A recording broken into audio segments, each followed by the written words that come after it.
భారతదేశ చరిత్రలో కట్టడాలు ఎన్నో అద్భుతాలు. వాటి గురించి ఇప్పుడు చూద్దాం. కోనార్క్ సూర్య దేవాలయం. దీనిని గంగ వంశానికి చెందిన నరసింహదేవుడు నిర్మించాడు. సోమనాథ్ ఆలయం. దీనిని చాళుక్య వంశానికి చెందిన భీమదేవుడు నిర్మించాడు. ఖజురహో శిల్పకళ. దీనిని చందేల రాజులు నిర్మించారు. హంపి. దీనిని విజయనగర సామ్రాజ్యానికి చెందిన హరిహర బుక్కరాయలు నిర్మిస్తే శ్రీకృష్ణదేవరాయలు డెవలప్ చేశాడు. తంజావూరు బృహదీశ్వరాలయం. దీనిని చోళ వంశానికి చెందిన రాజరాజ చోళుడు నిర్మించాడు.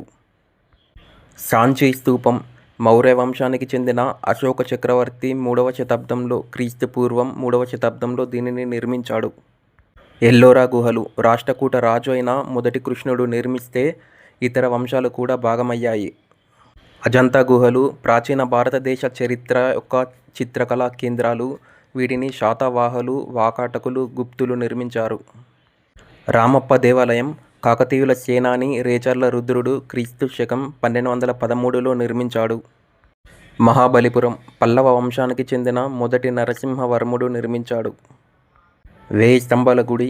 కాకతీయ చక్రవర్తి రుద్రదేవుడు క్రీస్తు శకం 1163లో నిర్మించాడు. వీడియో నచ్చితే లైక్ చేసి సబ్స్క్రైబ్ చేయండి.